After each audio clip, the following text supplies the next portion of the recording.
না বাপ। আরে হয়নি, হবে না, হতে পারে না, আমারও নবীর সাথে কারো তুলনা। হয়নি, হবে না, হতে পারে না, আমারও নবীর সাথে কারো তুলনা।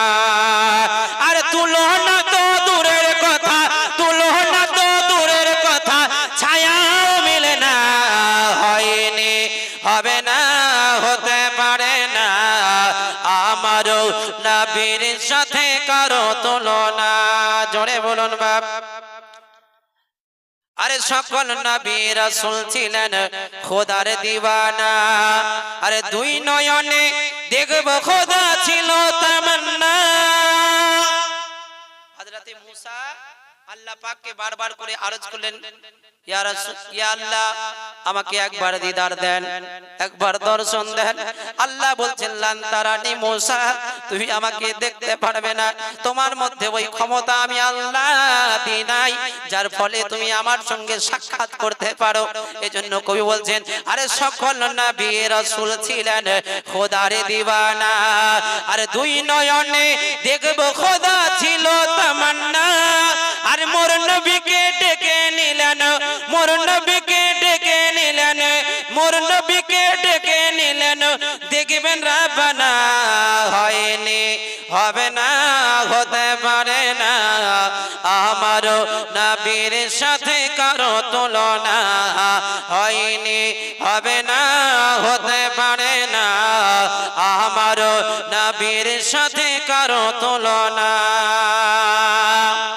সুন্দর ভাষায় কবি লিখছেন, আরে ইউসুফকে দেখে যারা আঙ্গুল কেটেছে, তারা কি আমার নবীর রূপ দেখেছে? একবার জোরে বলুন না ইয়া রাসূলুল্লাহ। আরে ইউসুফকে দেখে যারা আঙ্গুল কেটেছে, তারা কি আমার নবীর রূপ দেখেছে? হযরতে মা আয়েশা রাদিয়াল্লাহু তাআলা আনহা বলেন, যদি আমার মুস্তাফার চেহারা মিশরের নারীরা একবার দেখে নিত, তো আঙ্গুল নয়, আপনার নিজের কলিজাখানা কেটে কেটে আমার মুস্তাফার চেহারা দেখার পরে তারা কলিজা কেটে কেটে টুকরো টুকরো করে দিত। জোরে বলুন সুবহানাল্লাহ। কবি সুন্দর ভাষা বলছেন, আরে ইউসুফকে দেখে যারা আঙ্গুল কেটেছে, তারা কি আমার নবীর রূপ দেখেছে? আর দেখতো যদি কেটে দিত কলিজাখানা। হয়নি, হবে না, হতে পারে না, আমারও নবীর সাথে কারো তুলনা। হয়নি, হবে না, হতে পারে না, আমারও নবীর সাথে কারো তুলনা।